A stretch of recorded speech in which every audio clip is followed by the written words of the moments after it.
We will not yield to demands that the Lord wants to carry out through us.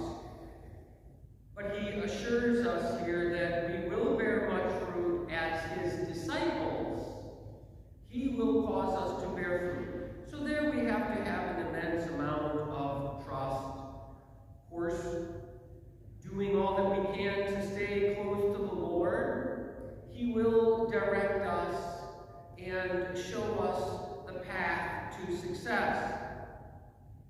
These first apostles could have never imagined that they would be judging the Sanhedrin. These highest-ranking Pharisees, educated as experts in the law and the tradition.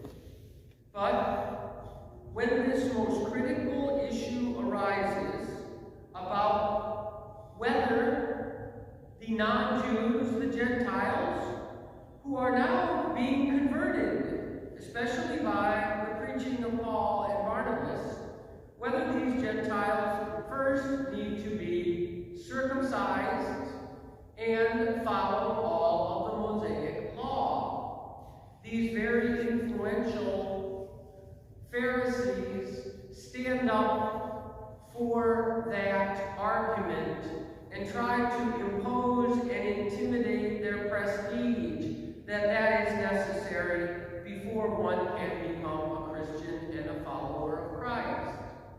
Well, we're told here in the account of the Acts of the Apostles that they considered that as an opinion, but it wasn't the Pharisees who would sit down to decide this.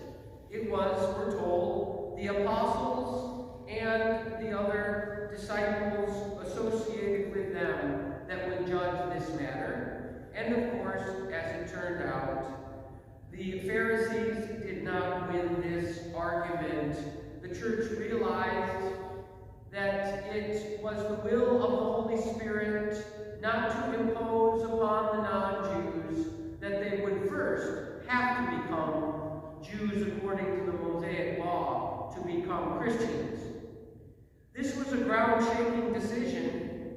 I often wonder what became of these Pharisees, those who were siding against that position.